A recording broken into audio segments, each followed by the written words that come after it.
the guys are going through fall camp right now and the dog days of August, if you will. And I know you were coaching back when like two-a-days was still a thing. I know guys today are very happy that that's not something that's happening anymore.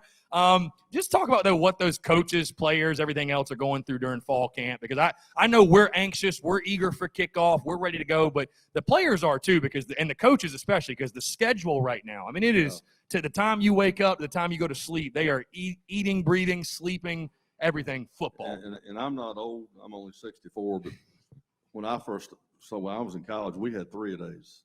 3-a-days. Yeah, we practiced go early in the morning, and then and that was like shells, shoulder pads and thigh pads, whatever. And then in the afternoon, we scrimmaged every afternoon.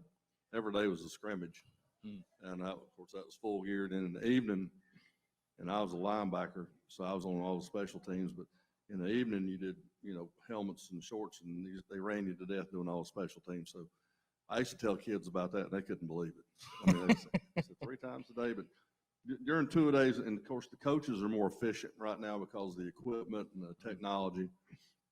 But the main thing is that you want to make sure that you get as much work you can get done without losing your players to cramps, things like that. Because, I mean, if a kid cramps up, you may lose him for a whole week, and there's nothing you can do about it. Right.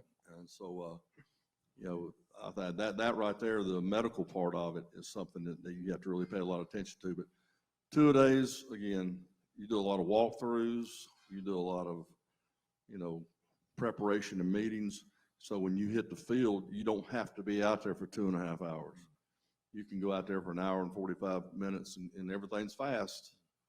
And that's the one thing, we practice different than the way we used to. But everything is fast, and you teach kids the pace of how to play. Right. But it's, you've got to do that. Otherwise, especially in South Carolina, I mean, the heat you have here.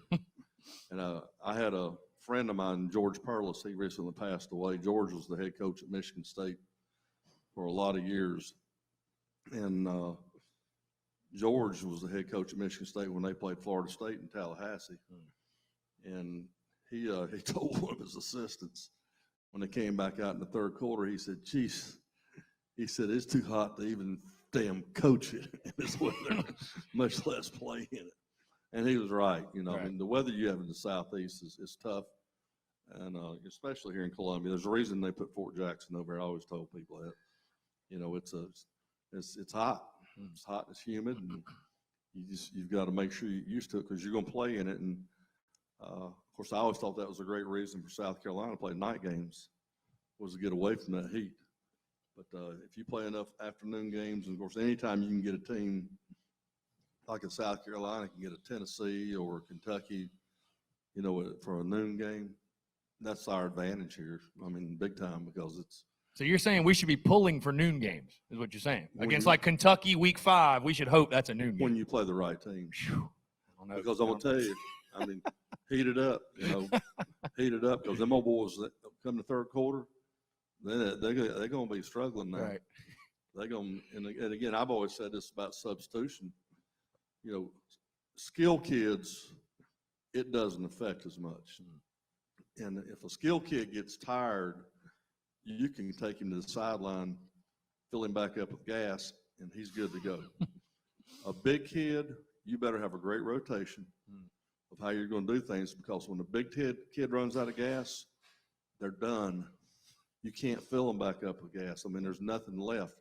And if you don't have enough depth, if you haven't had a great rotation, then you're going to be in trouble in the fourth quarter. That's just the way it is, in the Southeast, and or all over the South. But that's all. The big kids are different, and that's what I always. Every Thursday night, I would set my rotation for how I was going to play kids, and I always tried to have a core group of about 10 guys that I was going to use. Some of them may have played 5 or 6 plays. Some of them were going to play 10 or 15 plays. Some of them, 30, 35 plays. But hopefully, I never had to ask anybody to play more than 35 or 40 plays, because, I mean, you can't do it at, full speed level. I mean, you look at the NFL, I mean, those guys, they don't play but about 50-some plays a game on each side of the ball.